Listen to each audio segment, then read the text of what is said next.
Deputy Chief Minister Losii Dikho on Sunday laid the foundation stone for 10 crore rupees late Srimati Jamnabai Firodia Northeast India Bhavan Rani Gaidinliu Girls Hostel at Gujjar Nimbal Karwadi in Pune's Katraj. The project is being developed by Pune-based NGO Sarhad. Force Motors Chairman Abhay Firodia attended the ceremony along with senior journalists from Manipur, Brojendra Dingomba, K. Saroj Kumar Sharma and Kaisam Yaipaba. The hostel will provide safe accommodation for girls from the Northeast, particularly Manipur, who are pursuing higher education in Pune. The project is expected to be completed within 18 months.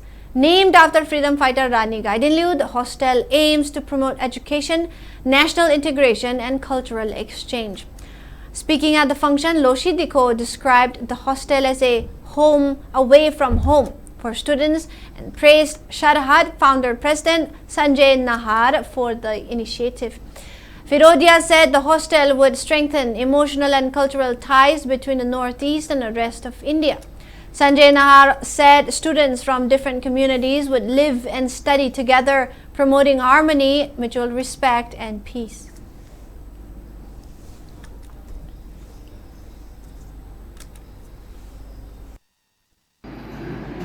This project is much more than just putting up a new building.